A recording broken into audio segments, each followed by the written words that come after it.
SANE stands for Sexual Assault Nurse Examiner. We have 9 nurses currently who work here. They are on call 24/7, 365 to perform exams on persons who have been sexually assaulted. We average about 65 to 70 exams a year here at the Center for Women in Transition. They come in through our private entrance in the back. We get the history of the assault, and that history essentially guides the rest of the exam, the head-to-toe exam, the genital exam, and what evidence we're going to collect from the patient. When you come to the SANE program here, you're meeting with a nurse who has special training to perform this evidence collection, and it aids in prosecution.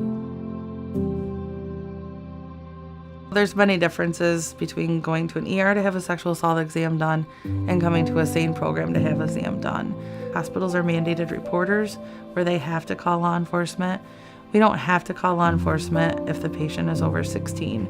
It gives them some time to kind of get everything in order and make those decisions whether they want to make that police report or not.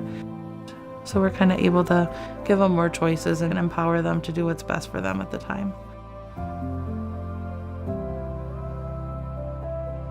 I love working at the Center for Women in Transition. I love being a therapist. I love being in a position of trust, and that I take that very seriously, and I take a lot of pride in it. We base all of our services on the empowerment philosophy. So a lot of the times in our first couple of sessions, it's coming up with goals with the survivor together, really meeting the client where they're at to get what they want to get out of therapy. We get to talk this stuff out, and they can kind of let go a lot of the shame and the guilt. We're really interested and we're really passionate about trauma-focused cognitive behavioral therapy, DBT, which is dialectical behavioral therapy, and exposure therapy. So a lot of times we'll talk with people about like, okay, what are your triggers? What are the things that you are having a difficult time with in your day-to-day life?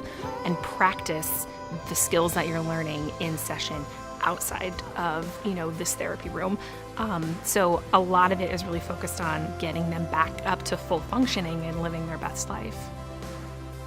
The Center for Women in Transition wants to be leading and on the cutting edge of these trauma-based therapies, and it's great to work in a place that we're really supported, that's in the budget, to go get the best training that we can so that we can provide the best help to people. Ultimately, what I would like for people when they walk out of our office and have our final session is to be able to think about what's happening without being currently afraid today. This is this new insight this person has. This is a new coping skill. This is going to change their lives when they walk out of our doors, and I'm really proud of that.